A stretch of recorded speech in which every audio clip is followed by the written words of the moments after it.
Brought to you by Agilus Diagnostics. Health test की बात आती है तो मैं भरोसा करता हूँ India's largest diagnostics company Agilus diagnostics. खुद को टेस्ट करते रहो।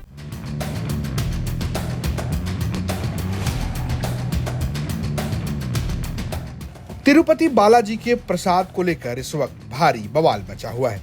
आरोप ये कि लंबे समय तक तिरुपति बालाजी के प्रसाद में बीफ की चर्बी और मछली के तेल का इस्तेमाल किया गया। अब इस मुद्दे पर कुंडा से बाहुबली विधायक और जनसत्ता दल लोकतांत्रिक के अध्यक्ष रघुराज प्रताप सिंह राजा भैया ने भी मोर्चा खोल दिया है।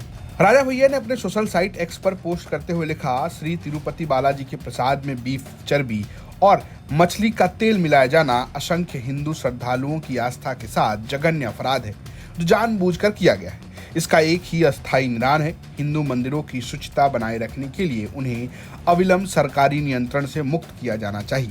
एक ओर राजा भैया मंदिरों को सरकारी नियंत्रण से मुक्त करने की बात कर रहे हैं तो दूसरी ओर ठीक ऐसी बात शंकराचार्य भी कर रहे हैं। गंभीर माने बहुत गंभीर मामला है ये। जब जो हम हिंदू लोग हैं, हमारे पास और क्या है? एक चीज है पवित्रता हमारी। उस पवित्रता को खंडित करने का प्रयास जाने कब से हो रहा है। पुराने जमाने में भी यही होता था कि कुएं में मांस डाल दिया जाता था और कहा जाता था कि अब आप लोगों ने मांस वाला पानी पी लिया, इसलिए अब आप लोग पवित्र नहीं रह गए, इसलिए अब आपको हिंदू धर्म से निकल करके हमारे धर्म में आ जाना चाहिए। तो ये बहुत पुराने समय से होता चला आया है। इस तरह की कोशिशें पहले भी होती रही हैं, लेकिन ये बड़ा मामला है क्योंकि तिरुपति जैसे स्थान में जहां पर कि करोड़ों लोग जुड़े हुए हैं और करोड़ों लोगों की आस्था को चोट पहुंचाने का और उनकी पवित्रता को खंडित करने का ये प्रयास किया गया है।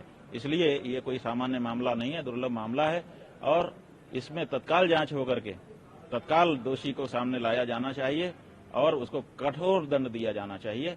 और साथ ही साथ धर्माचार्यों को अब अपना दायित्व संभाल करके वहां पे खड़े हो जाना चाहिए। सरकार जो है वो भोग राग नहीं देखेगी, सरकार जो है वो धार्मिक परंपराएं नहीं निभाएगी।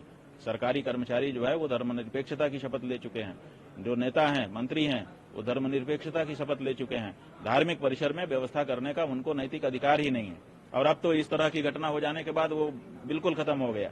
इसलिए अब ये हमारी मांग है पूरे देश के धर्माचार्य खड़े हों और जहां जहां सरकार मंदिरों में आकर के व्यवस्था करने लग गई है, अगर उसको गले का पैसा गिनना है तो वो गिनने दो, उसमें हम ज्यादा नहीं बोलना चाहेंगे। अभी अगर कोई व्यवहारिक व्यवस्था भौतिक व्यवस्था करनी है लोगों के आने जाने की, वो करने दो, लेकिन जो धार्मिक व्यवस्थाएं हैं पूजा की, पाठ की, राग की, भोग की, वो धर्माचार्यों के नियंत्रण में और उनकी देखरेख में ही होनी चाहिए।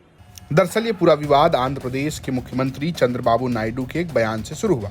आंध्र प्रदेश के मुख्यमंत्री एन चंद्रबाबू नायडू ने कहा कि पिछली सरकार के दौरान तिरुपति के लड्डुओं में पशु चर्बी का इस्तेमाल किया गया। उन्होंने दावा किया कि पिछली वाईएस जगनमोहन रेड्डी के नेतृत्व वाली सरकार ने तिरुपति में श्री वेंकटेश्वर स्वामी मंदिर को भी नहीं बख्शा और लड्डू बनाने के लिए घटिया सामग्री और पशु चर्बी का इस्तेमाल किया। टीडीपी ने कथित प्रयोगशाला रिपोर्ट भी दिखाई जिसमें दिए गए घी के नमूनों में पशु की चर्बी, लॉट यानी कि सुअर की चर्बी से संबंधित और मछली के तेल की मौजूदगी का भी दावा किया गया। नमूने लेने की आखिरी तारीख 9 जुलाई 2024 थी और प्रयोगशाला की रिपोर्ट 16 जुलाई की थी। फिलहाल ये मुद्दा पूरे देश में गरमाया हुआ है।